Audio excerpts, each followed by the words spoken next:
and gentlemen, to It Came from DC Comics here on Reaction and Review. Tonight, guys, I'm checking out a film from 2013. That movie is Superman Unbound. I'm gonna be honest with you guys, I don't know a damn thing about this film. I have not seen a trailer for it. I didn't bother to read much on the back. I know it has something to do with Superman. That's kind of an obvious thing given the title. Superman and Brainiac, and just glancing over this, I see that they have Kandor in bold, which tells me there's going to be something about the bottled city of Kandor. Past that, I could not tell you a single detail about this film. I have no idea. I have no idea if this thing is going to be any good. I can kind of take a wild guess. It probably will be at least watchable because, as has been the pattern, a whole lot of, well, actually all of these animated DC films have been really good.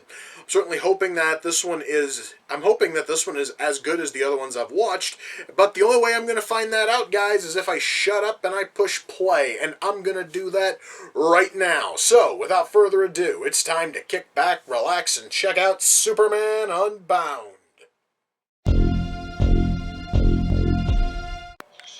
Okay, guys, I totally understand that this is a real trivial thing to comment on, but it's very weird to see Lois Lane with purple eyes. I'm talking, like, guys, her eyes are literally the color of my shirt. They are that fucking purple. That is incredibly off-putting, because, you know, I'm so used to Lois having a more natural eye color, like brown or blue, all depending on all this other shit. Never, like, such a deep shade of purple. It just looks so fucking weird on her, man. You know, guys, I'm so used to Brainiac just being a single robot, hell-bent on destruction of either Earth or Krypton, depending on the continuity. Apparently, in this story, Brainiac is the collective name for an army of death bots who invaded Krypton, and apparently they can blow up people's heads. That's awesome, but yeah, apparently now Brainiac is now not the name of a single being, but an entire, I guess, species of robots who invaded Kandor before Krypton exploded. Oh, and Superman doesn't have the bottled city of Kandor in his fortress. That's something else I've got to try to wrap my fucking head around. That just doesn't seem right, but I'm a bit more perplexed by the whole Brainiac is an army of death bots thing. That's just fucking odd. Well, guys, I can totally say this much. After finally getting to see Brainiac, instead of his army of deathbot drones, Brainiac himself is fucking awesome. And frankly, right now, just Brainiac himself is sort of the high point of this, you know, movie. This is a little bit lacking, guys.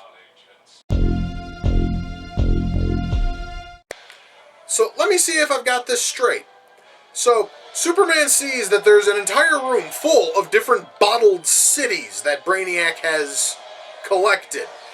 He disables the ship, thus probably rendering all sorts of life fucking support on all those other bottled cities, renders all those completely dead, kills untold millions, and the only one he saves is Kandor.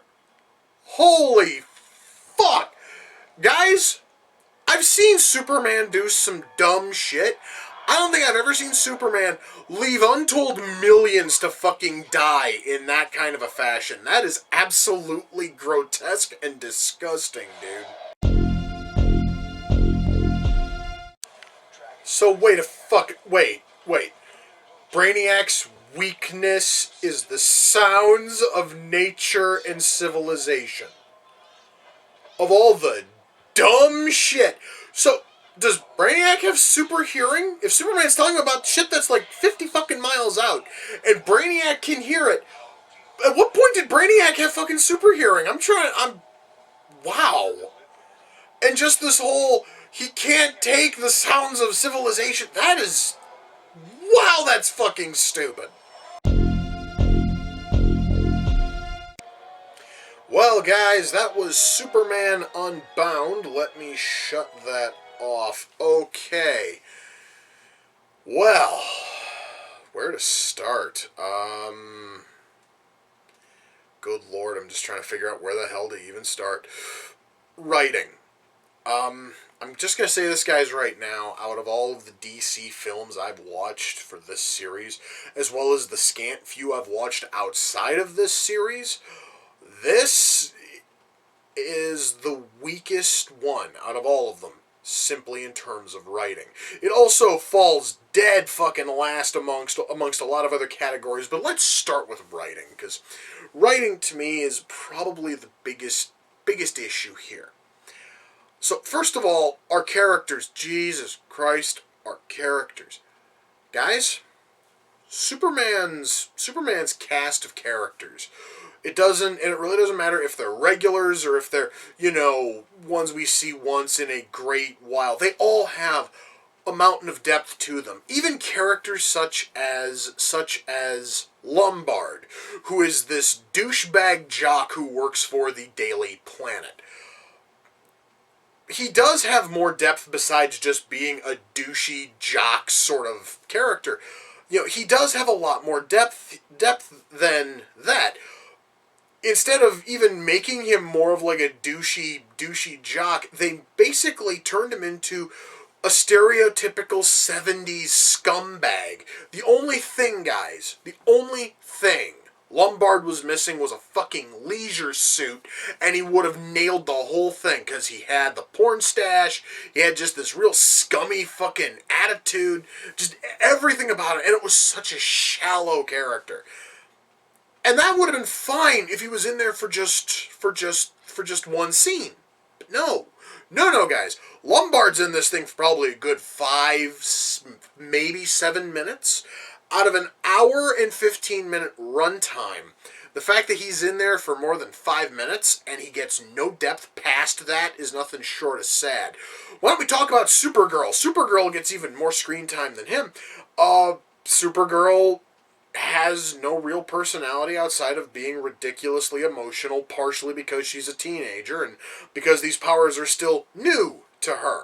Because I'm not the biggest expert on Supergirl. I didn't know her origin involved her being loaded into a rocket very similar to Clark's, only she's much older when they both left the planet. Clark had to fly there on his own, but Kara, Supergirl, flew through a wormhole that landed her in present-day Earth. I don't fucking get it. But she sits there and she whines and cries and weeps and moans about how she has these powers and she doesn't know how to use them, and these people honestly are all bullies and they all have to be dealt with, and just whine. Lois Lane also is nothing but whine, and bitch because she's dating Superman and doesn't like the fact that she's dating Superman. She doesn't like the fact that he has to run off and save all of these people, or the fact that he has to protect her at any fucking given, time. The whole thing, guys, is just incredibly shallow, and it drags on in the story. There isn't a single character here with any level of noticeable depth. There's no character in this film you are going to care about in any real sense. The only character here who seems to be interesting in any way is this film's version of Brainiac. And even that gets completely fucked over when at the very end, and this is going to be a mild spoiler, Superman beats him by covering him in mud and telling him to listen to traffic on the highway. And that just blows his fucking mind. I'm not even fucking joking. He covers him in mud and tells him to listen to the sounds of civilization and the sounds of nature, and apparently that's just too goddamn much for Brainiac. Holy shit. So we had this character who was really interesting all the way up until the final act, and then he just gets beaten in the stupidest way possible, and it really kind of makes the whole film feel incredibly wasted. Not only, guys, do we have that, but also, in my eyes, Brainiac is probably the biggest hero in this fucking film. Process that for a minute. I talked about it earlier, when Superman is first on Brainiac's ship and he busts out, and he takes the bottled city of Kandor with him. And before he goes, he completely disables Brainiac's ship, and he leaves it out in the middle of fucking space. He has no idea how long it's going to take Brainiac to actually fix his ship. So as far as anyone watching knows, Superman not only disabled the ship, but probably also disabled any and all forms of life fucking support on every other bottled city, the hundreds, if not thousands of other bottled cities on Brainiac's ship, with untold thousands of people in every city. Superman could have very well killed millions. If Brainiac had not have almost immediately fixed his ship, Brainiac would have had millions of tiny little corpses all over his goddamn ship because Superman just didn't fucking care. Alright? Very fact is, Brainiac saved millions of lives that Superman put in fucking jeopardy. And that blows my mind. It's like, yeah, sure, Superman was able to save Earth. That's not really a huge shocker. But the very fact of the matter is, we have no idea how many lives Superman had put in jeopardy earlier. And it just seems so wrong. It seems so out of place for Superman to have pulled that kind of a stunt. But yet, there it is. So, our writing, our story, the whole thing involving Brainiac, it could probably have been done really well. Unfortunately, not only, guys, are our characters shallow, but our story is not that interesting. Our story is not strong enough to warrant a 75-minute runtime. Guys, I want you to just wrap your head around that. I've bitched about the runtimes in these DC films because there's too much content, and everything feels shortened or rushed at times. And the films still benefit from it. This thing doesn't have enough content to pack 75 minutes and keep it interesting. For fuck's sake, guys, this thing here could have easily been 45 minutes and run as a 1-hour special on TV, and you still probably wouldn't have enough content for it. This thing is that shallow, and it's that weak. The writing here is awful. And I found it to be almost a challenge to sit through. Oh my god. Now, while I find a lot of problems and a lot of faults with the writing, as has been the way with all of these DC films, I cannot complain about the acting. Our cast turns in a great showing. As much as I bitched earlier about how shallow Lombard is as a character in here, Diedrich fucking Bader just takes it and runs. And he does it so well. And Diedrich Bader makes that character his. And if you would have cast almost anybody else, it probably would not have worked. But goddamn it, Diedrich Bader just knows how to play douchebags really well. On that note, Superman is played by I believe his name is pronounced Matt Bomer. I could easily be totally wrong on how that last name is said. He was amazing as Superman. He really, really was. I would love to see more stuff with him as Superman. It was really strong stuff. And I will say that Brainiac, I can't think of the guy who played Brainiac off the top of my head. He did a great job, too. All right, he did. Really, guys, our problem falls with our two female leads. The actresses who play Supergirl and Lois Lane do not sound like they fucking care. But then again, that also is because their characters are whittled down to whine, nag, and bitch for 75 minutes. Naturally, you're not going to be able to do much with that. So, I'm not going to fault our two female leads here. I'm going to fault the script for giving them literally fuck all to work with. So, acting here for the most part is great. And where the acting stumbles, you can point right to the fucking script and go, that is why the acting suffered. So, our acting here is strong. In fact, in certain places, the acting is amazing. Now let's talk about the art style. I just mentioned earlier that you could easily trim a bunch of this shit down, and you'd have like a 1-hour television special. You might even have a pilot for a Saturday morning show.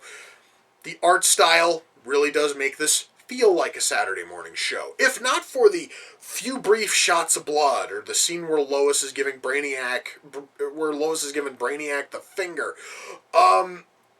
you would probably think that this was a Saturday morning show. And it literally feels, guys, as if the few brief brief moments of swearing and the few really brief moments of blood and gore, and the shot of Lois giving fucking Brainiac the finger, it literally feels like all of that was tacked on for no other reason than to bloat out the runtime, and B, to ensure it gets a PG-13 rating, because PG-13 rated DC films seem to sell better. And unfortunately, all of that feels so forced, and it feels so out of place when compared to everything else, that the film would probably have benefited with none of that shit in there. Alright, but now let's talk about the art style, past the fact that it looks incredibly cheap. It's also well, and by the way, guys, and when I say cheap, I really do mean it does look like something that would have crawled out of a long forgotten Saturday morning time fucking slot somewhere. The art style is also horrendously ugly. Every single character's face is just so rigid and jagged. You know, guys, I'm kind of sort of used to Superman being drawn with a massive jaw and everything. And, you know, I got real used to that. Here, he doesn't have that. He has this real narrow, pointy fucking thing. Everybody has really narrow, pointy fucking chins, and there are almost no curves on people's faces. Everything's all blocky and cubey, and it looks really just hideous to look at. And I, honest to God, thought it was going to be something I was going to get used to as the film goes on, because I've had to kind of sort of adjust to new kinds of art styles when I watched All-Star Superman or Superman versus the fucking Elite, and I got used to those because the art style was really cool, and it was really nice to see that as it just continues to go for the 76 minute runtime each of those films ran. This thing, on the other hand, it looks hideously ugly from second one, and you will not get used to it. You will not get used to how homely this movie looks as the film goes on. Guys, I never thought I'd have to comment on just how hideous looking the art style in these films are, because goddammit, DC knows how to do better with these films. I mean, guys, I have commented on shading being kind of off, or characters' heads being ridiculously small on their massive bodies. I've commented on shit like that in the past, but those were minor things inside of a film that ultimately looked great. This thing looks ugly as shit. Part of it, I just mentioned shading, because I know I've talked about how some of these films don't quite look like they're shaded right. This thing looks like it's over-shaded. Where, guys, Superman should not have shadows popping off of every single muscle and pointing in damn near every single fucking direction, alright? Superman's abs should not have shadows which go down, and his arms have shadows which go sideways. That looks weird. It shows me that the people who drew this shit don't know how shadows work. They don't know how fucking lighting works. And it's not just on Superman, but Superman's the one where it stands out on the most. The art style in here looks terrible. It looks like it was drawn by some simpering fuckhead who doesn't know the first thing about color, lighting, composition, and shadow. And it's a fucking pain on the eyes for 75 minutes. So our art style is terrible, but I will say, as homely as the characters are, at least everything is animated well. Okay? So as much as I can bitch about how ugly the characters look, and how terrible the shading is, and how way off the color is at times, at least everything is animated well. Everything's animated beautifully. Everything flows great. It's just kind of a pity that awesome animation of really shitty art is essentially like putting lipstick on a fucking pig. Alright, it's not going to make it any goddamn better. My God, what else is there to really talk about? Our sound mix here is fine, our soundtrack is good, our score is great. ultimately, guys, am I able to recommend Superman Unbound? No. This is... Guys, this is the first direct-to-video DC film I actively did not like. Okay, just straight up, I did not care for the movie at all. And part of it has to do with the animation, well, the art style. Part of it has to do with the writing. Actually, most of it has to do with that fucking writing. Guys, this thing here is based on a graphic novel. I'm going to tell you guys, a whole lot of these DC animated films are based on graphic novels or story arcs or other such shit, and I have felt compelled to go out and read almost all of those. This thing has made me want to actively avoid... Who the hell wrote it? Jeff Johns. Jeff Johns' fucking story arc, Superman Brainiac. This thing makes me want to avoid that like the fucking plague, because it spawned this, okay? It spawned this shallow, poorly written pile of shit. I don't even want to know what the fuck Jeff fucking Johns put into that book, because it must not have been good if it birthed this horrible thing. No, guys, I cannot recommend this thing. This is by far the worst I have seen from DC in terms of these direct-to-video films. This thing borders on unwatchable because it's childish, it's juvenile, it's ugly, it's simple, and it's stupid. There's nothing good about this film at all. Guys, I honest to God thought I was going to hang on to the entirety of DC's animated lineup. There's going to be one empty spot in there, and that's where this son of a bitch went. I am not keeping this thing. Fuck that. I will happily watch every other DC animated film again and again. This son of a bitch is not worth a second viewing. It's not. It honestly, guys, is not even worth keeping in my collection for the sake of fucking completeness. This thing sucked. Now, Superman Unbound came off the Amazon wishlist. The person who sent it in was Ariel, not a girl. Ariel, not a girl. I thank you. I was really curious about this film, and if you hadn't have sent it in, I would never have found out. And even though the movie sucked, and I mean it sucked fucking hard, I thank you for sending it in. You're fucking awesome. Please, guys, swing on over to Ariel's YouTube channel, and that is youtube.com/user/TVBRobotnik Returns. Swing over there, check out anything and everything he has, and once more, dude, I thank you. I did not like this movie, but goddammit, I'm still happy that you sent it in, and for that I thank you. You are fucking awesome. Once more, that is youtube.com/user/TVBRobotnik Returns. Now, I kind of feel like watching a good Superman movie. Lord knows I've watched two really good ones this fucking month. I just have to decide now if I want to watch All-Star Superman or if I want to watch Superman versus the Elite. It's going to be a very tough choice, but I am going to make that choice. Also, because the 4 bonus episodes of Superman that are on here, well, one of them actually is just the first part of the first episode. That doesn't help unless you have the other part. And the other 3 episodes are kind of shit. So I'm just going to leave those be. I think I'm going to start with All-Star Superman and follow it up with Superman versus the Elite. That is sounding really good right now. Anyway, guys, with that, we come to the close of this installment of Reaction and Review. Until next time, ladies and gentlemen, take care, and I will see you all in the near future. Peace.